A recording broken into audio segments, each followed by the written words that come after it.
technique.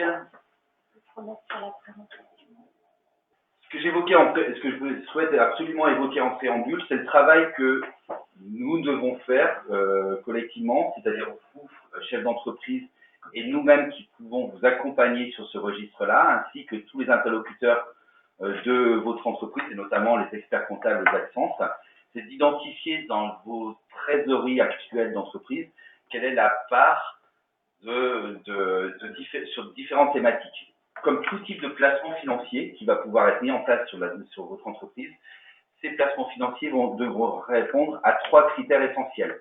Ces critères-là, tant qu'on n'y a pas répondu concrètement, on va naviguer à vue. L'idée majeure, c'est justement de travailler sur ces 3 critères-là. Un critère qui est la liquidité des avoirs, c'est-à-dire dit autrement, à quel niveau de liquidité vous souhaitez que les fonds soient disponibles. Est-ce que vous souhaitez que les fonds soient disponibles à tout moment ou au contraire, vous êtes prêt sur une partie de votre trésorerie excédentaire d'attendre plus ou moins longtemps avant de pouvoir récupérer tout ou partie des fonds. Donc ça, c'est déjà des choses qui sont essentielles dans la trésorerie d'entreprise, surtout si on est sur des sociétés commerciales. Le deuxième critère est le critère de risque en capital d'un placement financier. C'est l'acceptation par vous, en tant que dirigeant d'entreprise, du niveau de risque souhaité et envisageable et acceptable par vous sur le capital que vous placez. Et le corollaire du risque en capital et de la liquidité va définir le rendement que vous escomptez auprès d'organismes financiers ou assureurs à partir du moment où j'accepte une part d'illiquidité de ma trésorerie et que j'accepte aussi une partie de risque en capital. Par définition, vous attendez de la part du gestionnaire et de l'interlocuteur financier un potentiel de rendement plus ou moins important. Donc ça, c'est vraiment des choses essentielles qu'il faut savoir identifier au préambule de comment je répartis et quelle allocation d'actifs va pouvoir être proposée. En fonction de ces réponses-là, différentes thématiques et différents supports vont pouvoir être présentés et on va vous les présenter à partir de maintenant sur ces différentes thématiques-là, liquidité, risque en capital. Vous voyez sur ce diagramme-là, du plus au moins, ou du moins au plus, du moins liquide, c'est-à-dire la capacité à ne pas disposer de suite de la liquidité des parts, jusqu'au plus liquide. À tout moment, je peux récupérer une partie de ma trésorerie. De la même manière, sur le risque en capital. Et à chaque fois, les 5-6 produits ou les 5-6 placements à privilégier vont être regardés sur ces 3 angles-là. Donc ça, c'est vraiment l'idée essentielle et majeure que la trésorerie excédentaire à placer doit être regardée comme tout type de placement financier sur ces 3 angles-là. Et en fonction de ces volumes, des volumes de trésorerie sur ces 3 items-là, on va pouvoir proposer des solutions tout à fait différentes. Je laisse Morgane faire. Sur le premier niveau, on va les prendre du niveau du plus liquide au moins liquide. Et bien entendu, on voit que sur les différents diagrammes, il y a un corollaire au niveau du risque en capital ou du rendement. Donc on commence par le moins liquide et vous le connaissez. Le plus liquide, j'ose dire, et là vous connaissez bien. Vous l'avez mis en place, le compte à terme. Bonjour à tous. Du coup, on va commencer par le compte à terme qui est un placement qui est totalement liquide et totalement sécurisé. Vous avez des horizons de placement qui sont déterminés au moment de l'ouverture du contrat. Ça peut aller de 6 mois jusqu'à 60 mois. Plus on va sur un horizon long, plus la rentabilité du compte à terme sera intéressante. Alors, c'est souvent utilisé quand on a des liquidités de la trésorerie d'entreprise et qu'on souhaite la placer mais à très court terme. Par contre, en termes de rentabilité, on est surtout sur des contrats qui sont très peu rémunérateurs puisqu'on voit aujourd'hui sur la dernière partie de la slide que sur 5 ans, donc le grand maximum 60 mois, on a une rentabilité qui est de 0,80% maximum. Donc, on peut comparer à peu près à un livret A en placement personnel. On vous a mis également la rentabilité qui était à peu près proposée actuellement sur l'ensemble des durées d'un compte à terme. Donc, ça va sur 6 mois de 0,25% à, comme je vous le disais, sur 60 mois à 0,80%. Le monde bancaire étant sur des disponibilités à court terme, pas de grosses variations entre les différentes compagnies bancaires à ce niveau-là, au niveau des taux offerts en termes de rendement, et on le voit, c'est la liquidité à tout moment. On est obligé, bien malgré tout, effectivement, de casser tout le contrat. Donc, du coup, une préconisation, c'est plutôt faire, effectivement, différentes enveloppes de 10 à 20 000 euros, mais une rémunération escomptée qui va être aujourd'hui faible et très faible au travers de ce qui est la rémunération, par exemple, des fonds euros. Donc, du coup, pas de valeur ajoutée globalement essentielle et toutes les banques sont aujourd'hui à peu près sur les mêmes niveaux de proposition de CAT. Il peut y avoir des différences à hauteur de 0,5 ou 0,10, mais on ne va pas être sur quelque chose d'extrêmement fluctuant. La deuxième solution, qui là a tout son sens, c'est ce que vous avez, ce qu'on appelle un contrat de capitalisation, dit aussi autrement un bon de capitalisation, qui est, pour ceux qui ont des contrats d'assurance vie à titre privé, l'équivalent d'un contrat d'assurance vie à titre privé, mais logé au sein d'une personne morale, donc éligible sur une personne morale.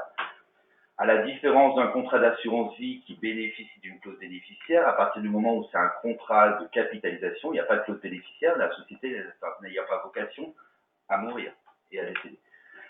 Cependant, à l'équivalence du contrat d'assurance vie, c'est la capacité à ce que vous puissiez gérer au mieux votre capital et de diversifier le plus possible vos avoirs à l'intérieur de l'enveloppe de capitalisation. Donc, dans un contrat de capitalisation, vous dire quel est le rendement d'un contrat de capitalisation, il va être complètement corrélé à quel est le rendement des actifs que vous allez investir dans le cadre d'un contrat de capitalisation.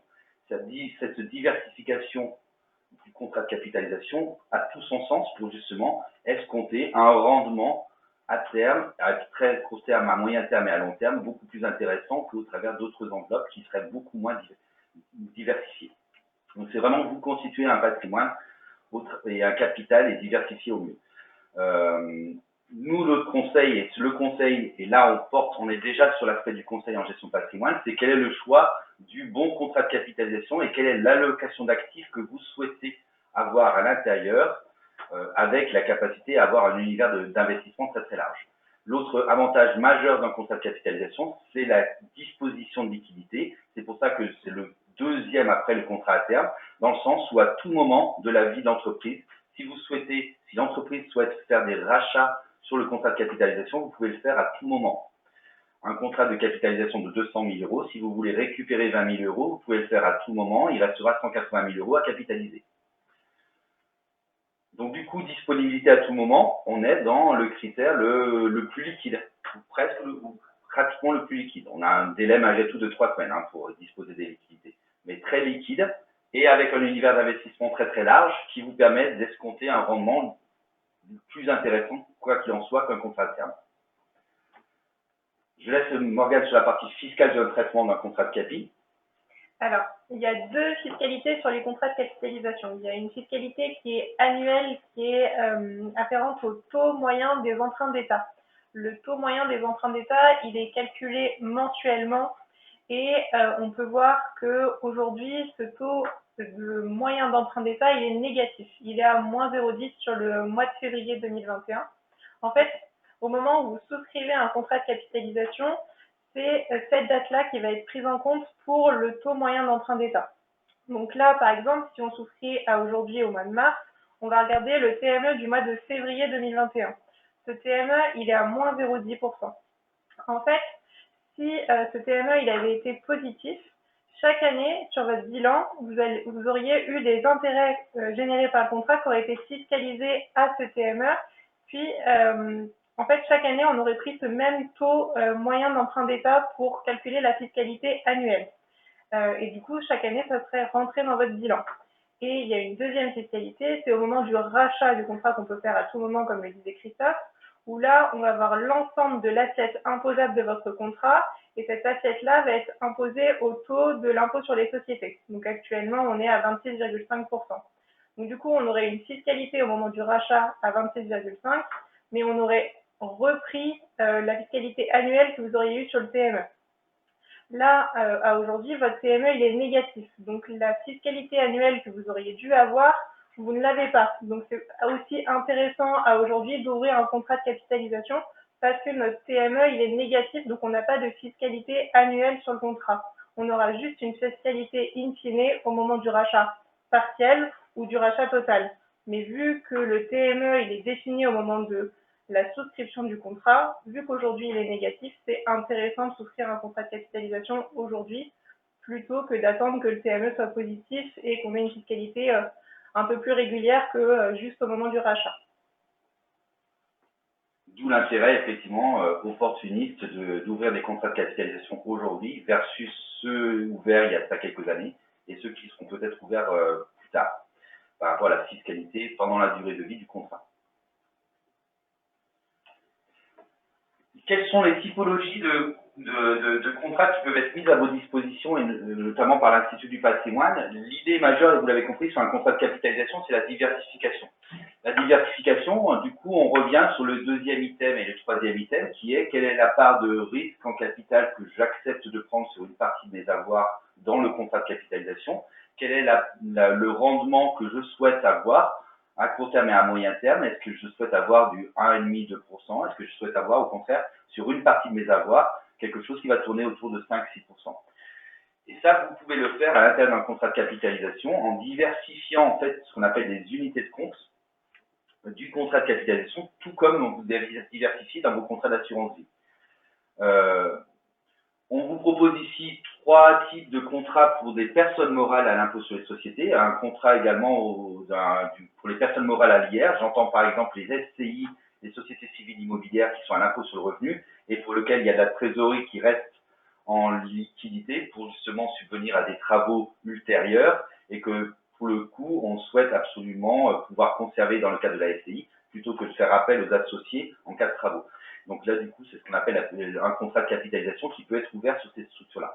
Je me focaliserai sur les personnes morales à l'impôt sur les sociétés, avec, vous voyez, 3 types de contrats. Le contrat auprès de 3 partenaires différents, c'est l'indépendance de l'Institut du patrimoine qui fait que vraiment notre travail de screening, c'est-à-dire de sélection de ce qui se fait de mieux sur les filiales plutôt gestion de fortune des grandes compagnies d'assurance, nous fait négocier aussi des conditions d'entrée auprès de 3 grandes compagnies avec Oradea, c'est des partenaires, et puis Primonial, et puis Spirit UAS, Life, au travers de ces 3 contrats-là. Donc le ticket minimum, je viens dessus, le ticket minimum entre 50 000 et 250 000 euros, avec la capacité à pouvoir loger différents types d'unités de compte. Dans une vision, on est resté ici sur la présentation de ces 3 contrats-là, sur un angle plutôt profil prudent, sécuritaire, qui est pour de la trésorerie d'entreprise, je pense, la plupart du temps, ce qui est quand même conservé. C'est je veux avoir la trésorerie, certes, j'en ai pas besoin de suite, mais si dans 2 ou 3 ans je veux en avoir besoin, je veux pouvoir disposer du rachat et que le capital n'est pas pris trop et pas été en zone de risque à ce moment-là. Dans ce cadre-là, notre savoir-faire et notre expérience, et on avait pu le développer au travers d'autres webinaires, c'est d'aller chercher des fonds euros, mais à vision intelligente et qui soient décorrélés complètement des fonds euros investis en obligations d'État. Et c'est ce que vous propose le contrat Target Capi au travers des 2 fonds euros Target et des fonds euros Infra. L'objet aujourd'hui, c'est pas de vous développer quel est le mécanisme de ces 2 fonds euros-là, c'est essentiellement et exclusivement de vous dire que ces 2 fonds euros qui vous donnent la garantie du capital sont complètement décorrélés, déconnectés des obligations d'État, c'est-à-dire des prêts aux États et des prêts et du coup décorrélés de l'endettement public des États européens. On pourrait être amené à en reparler ensemble et CF, l'ancien webinaire, il y a ça 2 ou 3 mois. Donc ce contrat-là vous offre la possibilité de loger ces 2 fonds euros et dans une vision là aussi prudente, équilibrée et sans prise de risque et d'avoir un couple rendement-risque qui soit optimum, pouvoir loger à l'intérieur d'un contrat de capitalisation des unités de compte qu'on dit immobilières avec différentes thématiques, immobilier de bureau, immobilier de santé, et qui va vous permettre de pouvoir avoir une classe d'actifs à l'intérieur de votre contrat qui est très résiliente et qui ne subira pas, et on l'a vu en 2020, on va en parler, qui ne subira pas de façon aussi importante la volatilité des marchés financiers et au contraire vous permettre d'avoir une classe d'actifs en unité de compte qui va être sur une prise de risque minimum et vous donner un rendement qui va tourner entre 2, 2,5%, 3% par an. Donc des fonds euros qui donnent la rémunération entre 1,5 et 2,5%, des unités de compte immobilières qui se comportent très bien en phase de risque et qui est une classe d'actifs résiliente qui est entre 2,5 et 3%. Vous voyez tout de suite qu'on commence à avoir un rendement sur un contrat de capitalisation qui peut tourner entre 1,5 et 2,5% en fonction des quotités que vous mettez à l'intérieur de vos contrats. Donc 200 000 euros pour le contrat Oradea, mais d'autres contrats sont éligibles pour 50 000 euros, pour 100 000 euros, avec une diversité très très forte sur les unités de compte, et notamment immobilières, notamment chez Spirica UAS. Voilà un peu globalement ces trois typologies aujourd'hui de contrats qui nous semblent intelligents et qu'on a jugé intelligent de mettre à votre disposition. Je parlais tout à l'heure d'unités de compte, hein, on va les montrer assez rapidement en revue, mais vous voyez que si on parlait de la SCI la SCI Capimo, excusez-moi, parce qu'on a un écran. La SCI Capimo, vous voyez que, y compris dans une phase où on était 2020, la performance en 2020 de la SCI Capimo a fait 2,5% positive. Donc 2,5% de rendement brut, on va dire avec 0,9 de frais de gestion, 1,9%, 1,4% de rendement sur la SCI Capimo. Y compris dans un contexte de volatilité sur les marchés financiers, donc classe d'actifs résilients, donc la prise de risque sur votre capital, même avec une année plus difficile, vous voyez un décrochage là sur le slide au mois de mars lié à l'aspect Covid et les rentrées d'argent des locataires, malgré tout ça, il y a une performance de 1,5%, 1,8%. Et en moyenne et en track record, c'est-à-dire en rendement depuis quelques années, une évolution, en tout cas un rendement entre 2,5 et 3% net de frais de gestion sur cette unité de compte. On pourrait avoir le même discours sur d'autres unités de compte qu'on vous propose. Sachez, messieurs, mesdames, qu'à tout moment, il peut y avoir sur ces contrats de capitalisation des unités de compte différentes que l'Institut du patrimoine sélectionne et essaye de rendre éligibles à des contrats de capitalisation que nous proposons pour justement vous en faire bénéficier, y compris avec des conditions d'investissement au départ, des conditions d'entrée qui soient les plus light possibles, les plus légères possibles en termes de frais. Donc du coup, vous voyez, pour rester sur l'aspect contrat de capitalisation, si vous êtes sur un profil et une demande de liquidité à tout moment et une prise de risque très très faible, la capacité à pouvoir avoir un contrat de capitalisation qui rémunère entre 1,5 et 2,5, 3% par an. Versus le CAT, avec la capacité à pouvoir disposer des liquidités à tout moment et la fiscalité avantageuse du TME à la souscription qui est négative, qui fait que tant que les avoirs sont placés sur le contrat, il n'y a pas de fiscalité à l'impôt sur les sociétés. Voilà, je passe sur cette slide-là, elle est plus à mettre en évidence par rapport aux collaborateurs de Accent, mais c'est quand même aussi pour vous important, comme c'est un contrat d'assurance, un contrat de capitalisation, les obligations réglementaires, légales et réglementaires de nos métiers, et s'agissant du métier de l'assurance, exigent de notre part et de votre part d'avoir un minimum d'informations à communiquer aux assureurs pour valider le fait que votre société commerciale ou votre personne morale à l'impôt sur les sociétés soit bien éligible par l'assureur pour pouvoir loger un contrat de capitalisation. D'où quelques éléments que, bien entendu, on va devoir être amené à vous demander. Si c'est né à vous, c'est au moins aux collaborateurs d'Accent, si vous les délivrez du secret professionnel, notamment pour nous donner le bilan, le compte de résultat, l'alias fiscal et les statuts. Mais on s'occupe de tout. Juste pour faire un résumé sur le contrat de capitalisation, c'est vraiment un placement qui est liquide et disponible à tout moment et qui s'adapte à votre profil d'investisseur. C'est-à-dire que, comme l'a dit Christophe, on peut très bien aller sur des fonds qui sont ultra sécurisés et à capital garanti comme les fonds euros, ou on peut diversifier et aller sur des fonds qui sont quand même assez sécurisants mais pas garantis en capital comme des fonds immobiliers comme des SCI et des SCPI. Et on peut aller sur des fonds beaucoup plus dynamiques comme des unités de compte qui sont des actions donc qui sont afférentes au marché financier. L'allocation qu'on vous fait initialement, c'est en fonction du contexte économique de votre profil d'investisseur, mais c'est une allocation qui bouge dans le temps. Donc c'est un contrat qui est vivant et au moment où on a nous des opportunités ou si votre profil de risque change par rapport à votre situation professionnelle ou votre situation familiale, c'est un contrat qui s'adapte également. Donc on pourra tout à fait faire des arbitrages au fil de l'eau pour s'adapter à l'ensemble de ces changements. Et du coup, ça rebondit un petit peu sur le troisième placement qui est le produit structuré. Alors, c'est un placement qui est totalement dynamique. Soit il peut être incorporé au sein du contrat de capitalisation pour justement dynamiser. Pardon. Soit, donc je disais, soit il est mis en place dans votre contrat de capitalisation pour dynamiser un petit peu la rentabilité de votre placement, soit vous avez aussi la possibilité de faire des produits structurés dédiés. C'est-à-dire qu'on investit directement votre trésorerie d'entreprise sur un produit structuré sans passer par des placements comme le contrat de capitalisation. Alors, le produit structuré, on choisit le sous-jacent qu'on veut. C'est-à-dire qu'on peut très bien être sur un indice, comme le CAC 40 par exemple, ou sur une action, comme Total, comme BNP par exemple. Et c'est un placement où on connaît l'ensemble des détails au moment de la souscription. C'est-à-dire que, je vais donner un exemple, si par exemple on a un produit structuré sur le CAC 40, on sait qu'aujourd'hui le CAC 40 il est à peu près à 5800 points. On va dire, pour que ce soit plus simple en termes de calcul, qu'il est à 6000 points. On a une barrière de protection sur ces 6000 points. La barrière de protection, elle est entre 50 et 60-70%. Mais on le connaît au moment de la souscription. Donc là, pour notre exemple, le CAC 40 est à 6000 points et on va dire que la barrière de protection, elle est à 50%. En fait, le produit, il a une durée qui est déterminée. On va dire qu'en moyenne, il est entre 7 et 10 ans. Là, dans notre exemple sur le CAC 40, on va dire que notre produit structuré va durer 10 ans.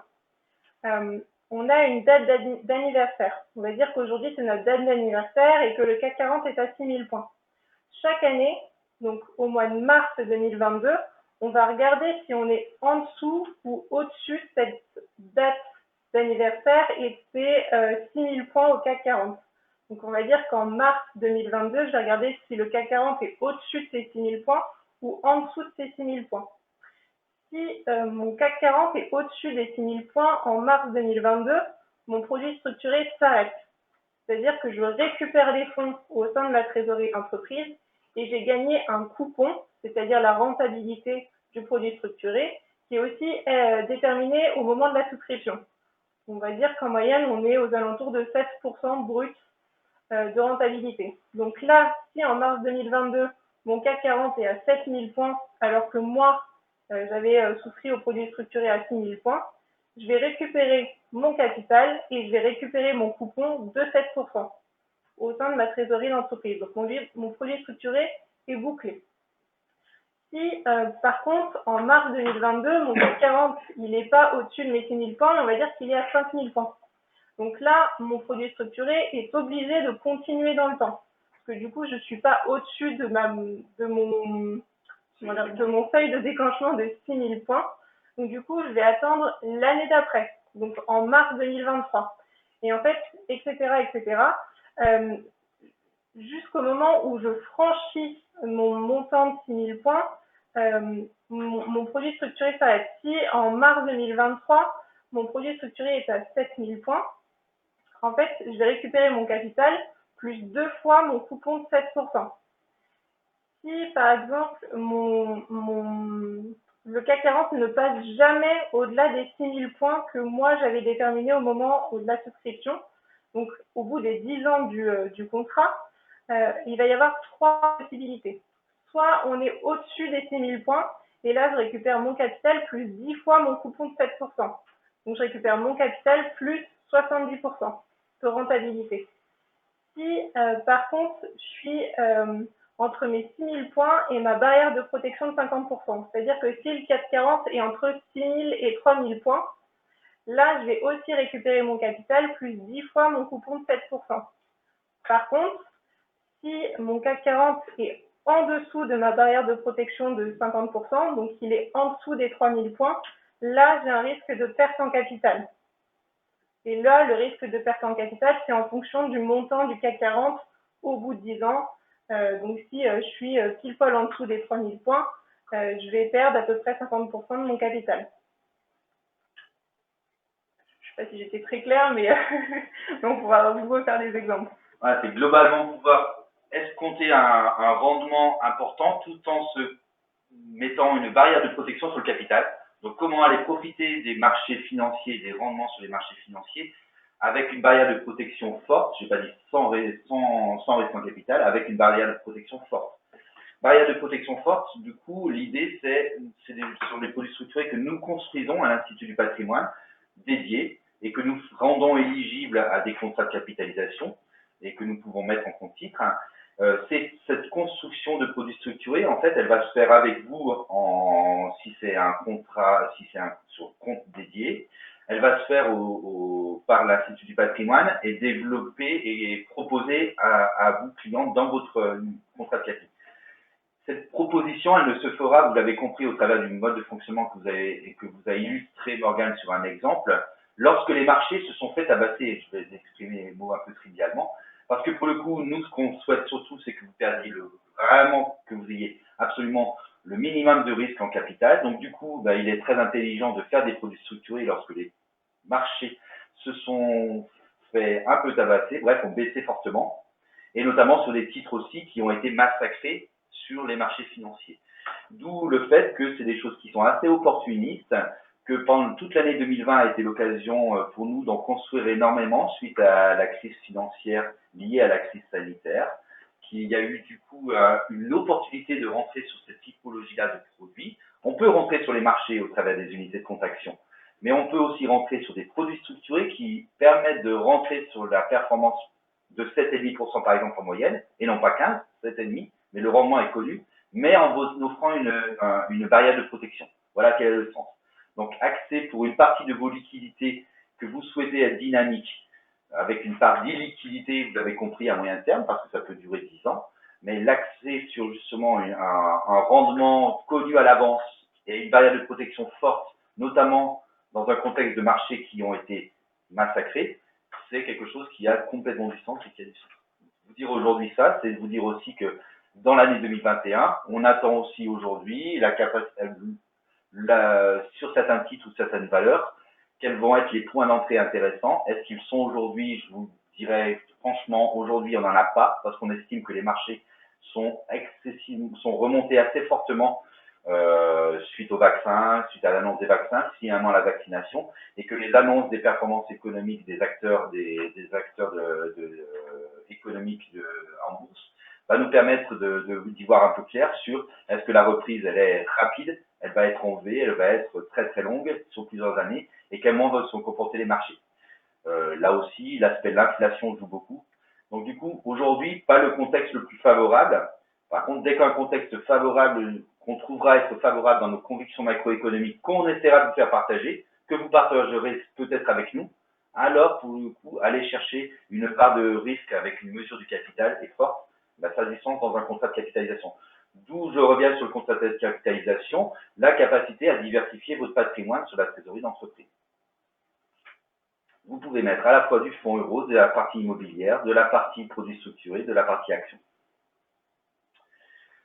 Je continue sur le niveau de placement qui est en termes de risque en capital et d'illiquidité plus loin, c'est-à-dire l'acceptation par vous, chef d'entreprise, de mobiliser une partie de la trésorerie sur une vision long terme, moyen terme et long terme, on va dire entre 5 et 10 ans, mais en escomptant du coup un rendement bien plus important que d'autres typologies d'actifs, bien entendu, puisque vous acceptez une part d'illiquidité et vous acceptez également une part de risque en capital qui est plus forte que le produit structuré qu'on a vu juste avant, d'ailleurs. Et là, on parle de private equity. Le private equity, c'est globalement, et vous le connaissez, c'est le financement par vos fonds de trésorerie, le financement dans des entreprises. Vous avez différentes thématiques de type de private equity, de financement d'entreprise. Vous avez les financements en capital risque, financement de start-up innovantes, qui présentent là du coup un fort potentiel, notamment dans les biotech et les biotech médicales. Et c'est des sujets qui vont porter tout leur sens, à mon avis, d'ici quelques années. Mais vous avez également des private equity et des fonds de private equity qui accompagnent des PME dans leur développement. Ce qu'on appelle le capital développement. Nouveaux défis, nouveaux produits à développer, une croissance externe, une consolidation des fonds propres. Ça nécessite quelquefois effectivement d'avoir des fonds en plus des fonds proposés par les banques, les financements bancaires. donc du coup des fonds d'investissement de capital développement. Le troisième typologie de private equity, c'est la transmission, où là vous aidez à la reprise d'une société suite à la succession d'un chef d'entreprise, dans lequel il n'y a pas de transmission intrafamiliale, succession du chef d'entreprise, changement de propriétaire. Et dans cette phase-là de reprise, vous financez par des fonds propres cette opération pour sécuriser la transmission d'une TPE-PME. On le voit au travers des différentes thématiques de private equity, un niveau de risque qui ne se situe pas au même niveau. Si vous êtes dans quelque chose qui est beaucoup moins risqué, privilégions sans doute le capital de transmission, à condition bien entendu qu'on ait regardé et qu'on ait sélectionné un fonds dans lequel on connaît les entreprises qui vont être transmises et comment va se faire le modèle économique du dirigeant plus tard, le business model, le business plan, l'accompagnement du business plan à l'issue. Mais là, on est sur quelque chose qui va être moins risqué que la vision capital-risque. À l'inverse, du coup, l'espérance de rendement va être plus ou moins grande et effectivement, les opérations de private equity en capital transmission vont pas offrir le même rendement que ce que peut offrir à terme un capital risque. Donc ça permet aussi d'ailleurs de diversifier son niveau de rendement et de risque escompté. Il y a l'inconvénient majeur que vous avez compris, c'est une prise de risque qui peut être 100%. L'importance à ce niveau-là, pour limiter cette prise de risque, c'est de bien connaître les gérants des fonds, c'est de bien connaître les fonds qui vont être investis, sur quel business plan, sur quelle entreprise. Et ça, c'est notre travail de sélection à l'Institut du patrimoine. Ça fait partie aussi des choses qui sont complètement transparentes malgré tout, puisque là, on est vraiment sur une typologie d'actifs sur lequel il y a une transparence obligatoire, exigée y compris par l'AMF et les autorités des marchés financiers. Donc sachez que lorsque vous investissez en private equity, par définition, et si vous voulez le savoir, et nous on veut le savoir, on vous dira quelles sont les entreprises sur lesquelles les investissements vont se porter.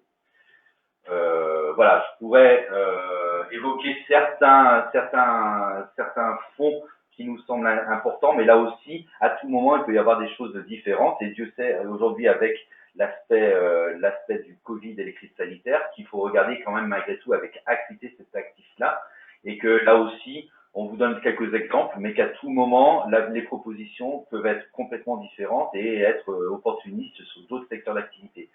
On voit ici qu'on est sur le fonds Invest Entrepreneur Club, sur les entreprises technologiques ici, dans lequel, voilà, durée de vie, ticket 20 000 euros. En règle générale, sur les private equity, c'est entre 10 et 20 000 euros, 50 000 euros le ticket minimum d'entrée. On ne peut pas faire ça avec 1 000 euros. Ou alors après, il faut le faire au travers de fonds à l'intérieur de vos contrats de capitalisation, qui existent aussi en private equity. Voilà, je vais passer rapidement sur nos fonds qui sont private equity, mais SCARF, effectivement, ça c'est là aussi un fonds qui a complètement son savoir-faire et notamment la notoriété de Mescard Capital Partners en termes de sélection d'entreprises. Là aussi, c'est sur ce registre-là que porte notre attention forte, c'est la notoriété du fonds, leur création, les gérants de ces fonds-là, leur capacité à pouvoir négocier des prix d'acquisition de parts. C'est ça qui fait globalement la qualité d'un fonds de private equity. Il faut savoir regarder avec importance. Il y a beaucoup de questions à avoir lorsque vous êtes intéressé à cette typologie d'actifs. Je parlais également, vous voyez, le fonds qui est globalement nouvelle techno, capital risque. On voit qu'on a un fonds chez Science Crossovers, Arbevel Life, qui est spécialisé sur ces domaines-là, qui est sur la recherche médicamenteuse et la recherche médicale dans tout ce qui est la thérapie génique, la thérapie cellulaire, qui, on le voit au travers de ce qui se passe aujourd'hui, est un secteur qui est en fort développement. Je vous renvoie aussi à la performance des valeurs technologiques aux États-Unis ou en Chine. Donc on est sur vraiment des choses qui ont du sens et vous voyez qu'en termes d'objectifs de performance, on peut aller chercher du 6 à 9% sur des fonds qui en plus peuvent répondre également, et ça je voudrais aussi mettre l'accent, vous pouvez avoir aussi dans vos choix personnels d'allocation d'actifs d'une trésorerie, des choix personnels qui sont d'ordre moral, éthique et volontaire. Et la finance vous permet au travers de ces fonds-là aussi de contribuer à la société au sens large et au développement d'entreprise. Vous êtes gestionnaire vous-même aussi de votre propre entreprise.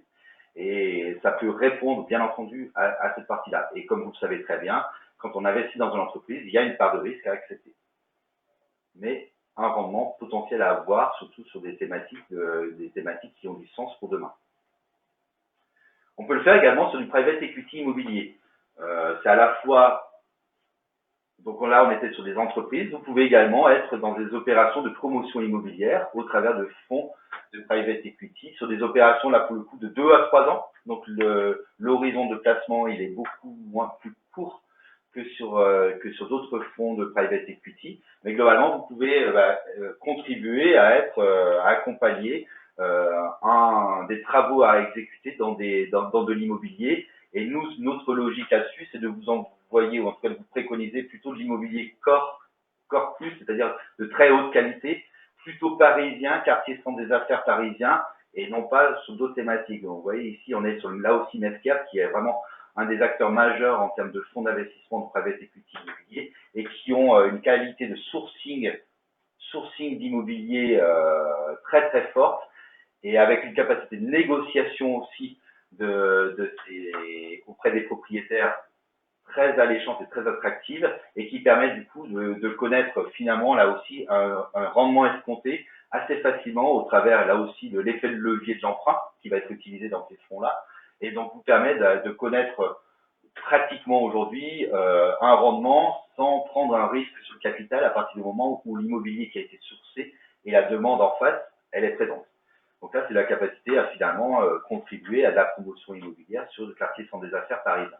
Donc accéder au marché parisien en qualité finalement de promotion immobilière, copromotion immobilière pendant un certain temps sur l'immobilier de très haute qualité. Voilà, je vous passerai en vue quelques petits. L'autre thématique, on reste dans l'immobilier, ça permet de faire le pendant, c'est de vous parler on a parlé aussi de l'immobilier quand on en a parlé au niveau du contrat de capitalisation au travers de coûts de rendement de risque intéressant entre 2,5 et 3%. Ben, c'est ce qu'on appelle aussi la capacité à ce que l'entreprise investisse sur ses fonds propres, sur sa trésorerie, des parts d'immobilier. Et les parts d'immobilier, ben, c'est ce qu'on appelle aussi les SCPI, qui va vous permettre de vous constituer, à ce que l'entreprise se constitue aussi, un patrimoine immobilier qui est diversifié.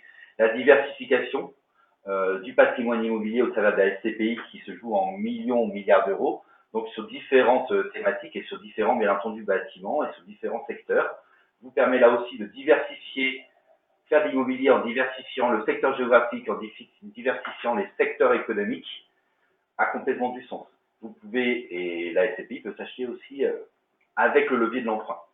Ça permet d'avoir des revenus complémentaires, donc une trésorerie d'une holding suite à une cession d'entreprise, une trésorerie qui est dans la holding suite à la vente de la filiale, avec un besoin de revenus complémentaires à dégager dans le cadre de la holding, pour ne pas être amené à dissoudre cette holding-là et de payer l'impôt sur la plus-value sur la filiale. Besoin de revenus complémentaires, mise en place de SCPI avec revenus complémentaires pour le gérant qui pourra se prendre en dividende. Donc il a tout son sens avec justement un niveau de capital, un niveau de sécurité sur le capital assez fort par la diversification de l'immobilier.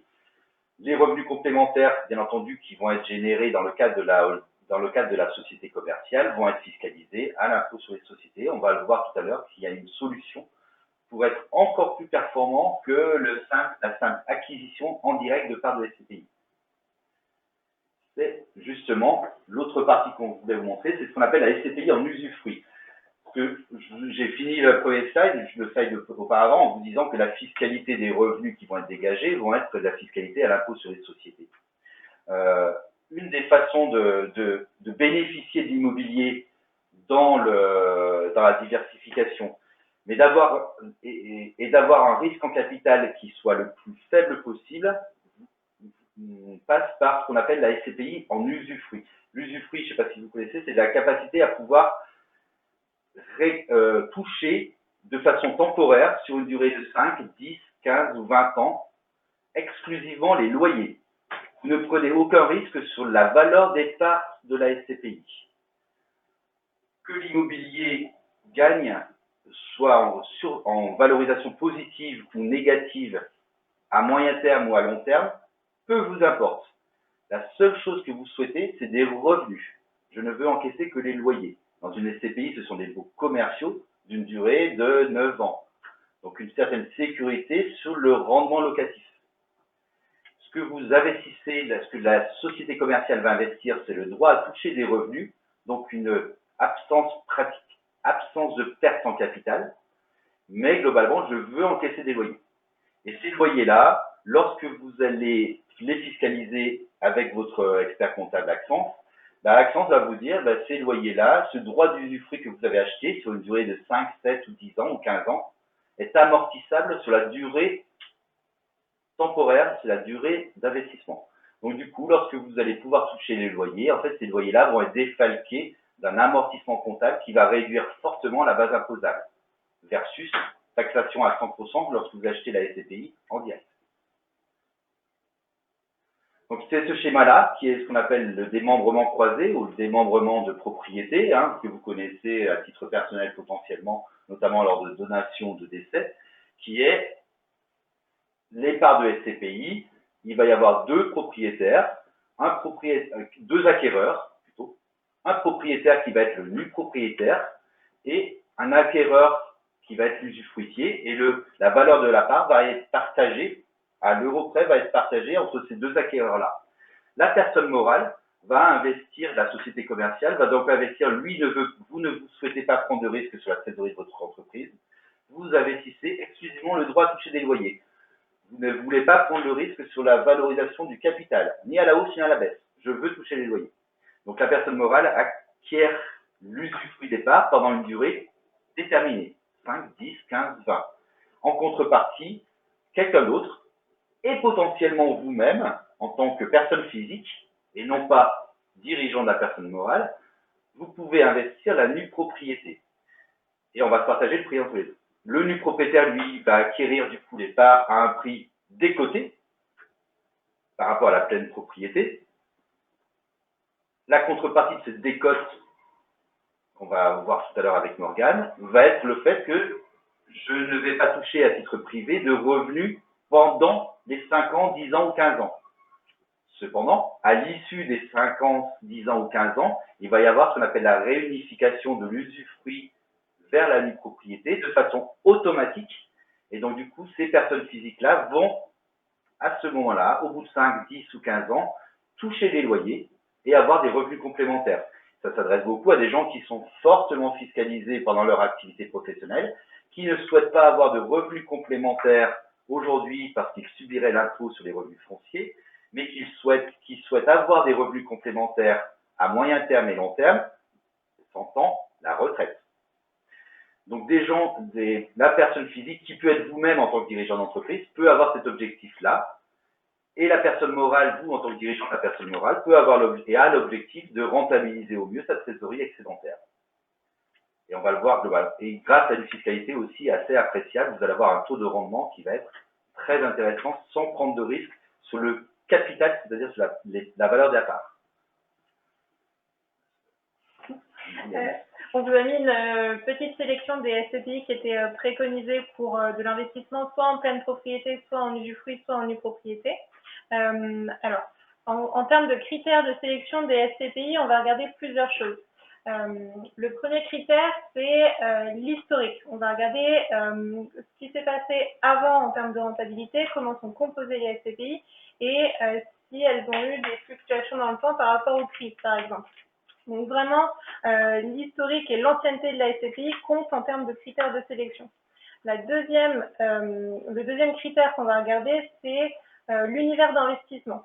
On va plus aller sur un univers plutôt de bureaux en Île-de-France ou de commerce plutôt en région parisienne. On va aussi aller sur des sélections de SCPI plus dans le domaine de l'éducation ou de la santé. Là, on le voit, par exemple, bureau, on a plus primo-pierre ou épargne foncière. On a aussi élèves Grand Paris Patrimoine par rapport au développement de Paris et de la métropole parisienne. Et en secteur de santé, on va plus aller sur Primovie ou Pierreval Santé. Les autres critères de sélection qui sont aussi importants, en dehors de la rentabilité de la SCPI, c'est le taux d'occupation financier. On va regarder comment sont occupés les locaux qui sont à l'intérieur de la SCPI. Si on prend une SCPI qui a un taux d'occupation de 100%, on ne va pas forcément la sélectionner parce qu'on se dit qu'il n'y a pas de plus-value à court ou moyen terme de revalorisation locative parce que la SCPI est déjà pleine de locataires. Donc la rentabilité ne peut que stagner, voire diminuer. Donc on va plus aller sur des SCPI dont le taux d'occupation en termes de location est aux alentours de 90%, 90-95%, parce que du coup on a une possible augmentation de la location et forcément une augmentation des loyers et vous de la rentabilité locative de la SCPI. On va aussi regarder la dilution des locataires au sein de la SCPI. On ne va pas aller sur des SCPI où il y a un locataire qui représente 50% de la SCPI. Parce que si c'est le cas et que du jour au lendemain, il décide d'acheter ses propres locaux ou de changer de locaux, nous, la SCPI va être fortement impactée par ce départ de locataires qui représentent 50% des loyers. Donc du coup, c'est pas forcément très intéressant d'aller sur ce type de SCPI. On va plus aller sur des dilutions fortes en termes de locataires où un locataire ne représente pas plus de 3% au sein de la SCPI. Et du coup, s'il part, ça n'a pas un fort impact en termes de rentabilité. Ce qui est aussi intéressant dans ce tableau-là, c'est l'accessibilité en termes d'investissement, parce que vous voyez que les parts, au minimum, elles sont aux alentours de 200 €. Et en termes de critères d'investissement, la plupart des SCPI sont à 1 voire 10 parts d'investissement minimum. Donc on est aux alentours de 2 000 € d'accession d'investissement, ce qui est très très accessible. Et ce qui est aussi intéressant de savoir, c'est que les revenus sont perçus de manière trimestrielle et que vous n'avez aucun souci de gestion, c'est-à-dire que vous ne vous occupez de rien. C'est vraiment, vous percevez les loyers tous les trimestres et c'est tout. Par rapport aux SCPI en usufruit ou en nue propriété, comme vous l'a dit Christophe, vous avez des décotes qui sont appliquées. Ces décotes-là, elles sont en fonction de la durée du démembrement. Ça peut aller de 5 à 20 ans. Bien sûr, plus la durée elle est courte, plus la décote est faible, et du coup, plus on va sur un horizon de placement qui est long, donc 20 ans, plus la décote est intéressante, puisqu'elle est autour de 50%. Sur les SCPI en usufruit, donc pour optimiser la trésorerie de votre entreprise, on a pris un exemple sur un démembrement de 5 ans. On va prendre la troisième ligne qui est prime au tiers, donc investissement dans les bureaux. On a une décote sur 5 ans qui est de 18%. En fait, vous, en investissant 100 000 € sur de la SCPI, ces 100 000 € vont représenter 18%. Donc vous, en pleine propriété, ces SCPI-là, en fait, elles représentent 555 556 €. Donc 100 000 € représentent bien 18% de ces 555 556 €. Sur 2020, la SCPI primaire, elle a fait 5,92% de rentabilité. Donc du coup, nous, en investissement en usufruit de SCPI, en fait, on va percevoir les revenus comme si on avait la pleine propriété de ces SCPI. Donc, on va percevoir les revenus par rapport aux 555 556 €.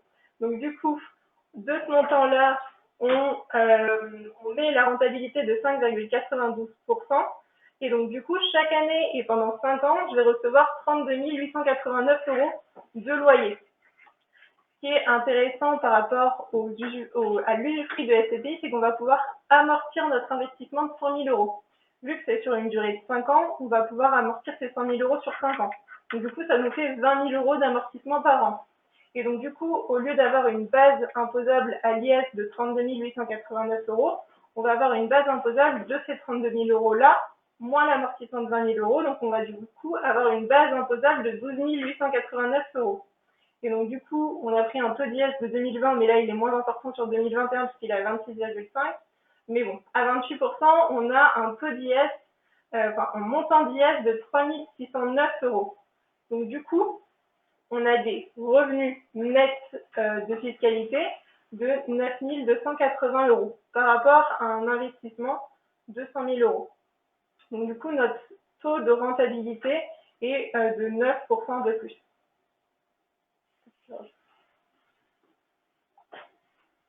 En termes de trésorerie, sur cet exemple-là de Morgane, et merci, la société commerciale encaisse 32 000 € tous les ans pendant 5 ans, paye tous les ans pendant 5 ans 3609 € d'IS. Encaisse donc du coup 32 000 moins 3006, c'est-à-dire 29 000 € de revenus, 29 000 € pendant 5 ans, 29 000 € pendant 5 ans, rapporté aux 100 000 € investis 5 ans avant, ce qui fait un excellent rendement de 9%, avec une prise de risque en capital très faible, voire nulle, puisqu'on n'a pas pris de risque sur la valeur de la part, et avec une espérance d'être compté des loyers assez fort, parce qu'on a sélectionné une SCPI qui a un taux d'occupation sympathique, mais en même temps voilà, qui a du sens, qui est positionné sur l'immobilier de santé, dont il y a un besoin criant dans les années futures, et ça vous permet sur une fraction de votre trésorerie excédentaire, on a pris l'exemple de 100 000, mais comme le disait Morgane, on peut commencer à partir de 10 ou 20 000 €, sur des durées qui correspondent à celles que vous souhaitez, 5, 7, 10, 15, 20, peu importe, avec un rendement qui va, en tout cas, sur toutes les SCPI qu'on vous propose, être supérieur à 3,5% net d'IS. Donc et quand je reviens au démembrement croisé, faire pendant 10 ans sur votre société du 3,5% net d'IS, puis après à titre personnel, puisque si vous avez la capacité à pouvoir investir la nue propriété, faire que dans 15 ans, lorsque vous serez à la retraite, toucher ces revenus-là à hauteur de 30 000 en ayant, là pour le coup, investi à titre personnel avec un prix des côtés, si on se présente sur 20 ans, 50%. J'investis 50% de la valeur et dans 20 ans, j'ai 100% des loyers sur une base 100. Donc on a là aussi un taux de rendement, si vous divisez 50% par 20, qui est déjà bon, net fiscal, puisqu'il n'y a pas eu d'impôt en tant que propriétaire pendant 20 ans. Donc on fait déjà un rendement de 2,5-3%, sans risque là pour le coup, vous avez une durée d'investissement qui est en plus longue sur 20 ans, 2,5-3%, qui est sans doute mieux que certains contrats d'assurance vie que vous pouvez avoir, et avoir la capacité d'avoir des revenus complémentaires à terme, non négligeables. Voilà, et j'en finirai, donc on était dans la classe d'actifs qu'on a classé finalement la moins liquide, tout simplement parce qu'on a des durées de démembrement qui peuvent aller jusqu'à 20 ans. Mais vous l'avez vu, la durée minimum c'est 5 ans. Donc si on se met sur un acte de liquidité, on est proche d'une thématique qui peut être vraiment entre les deux, entre la liquidité à tout moment du contrat à terme et la liquidité à très long terme. Donc on peut être entre 5 et 15 ans. Le dernier investissement, et là on est dans la capacité, et je vais aller pour finir jusqu'à une décorrélation. On a parlé tout à l'heure de private equity pour investir dans des entreprises, et notamment le secteur médical et autres. On reste dans une thématique et que l'entreprise peut faire également de placement dans des actifs complètement décorrélés. On aurait pu parler d'or, et on en parlera, et on peut en parler dans un contrat de capitalisation aussi. Mais on va parler également d'autres actifs dans un contexte aujourd'hui financier qui est quand même assez volatile, sur lequel beaucoup s'interrogent sur le monde économique d'après, sur la capacité à résoudre les endettements publics qui ont été créés de façon exponentielle depuis quelques mois. Une belle gestion de patrimoine, ça fait partie des items qu'on a souvent, c'est de dire en fonction de ses avoirs, décorrélons, et ne mettons pas tous nos œufs dans le même panier, et sachons aussi dans une trésorerie diversifier nos placements.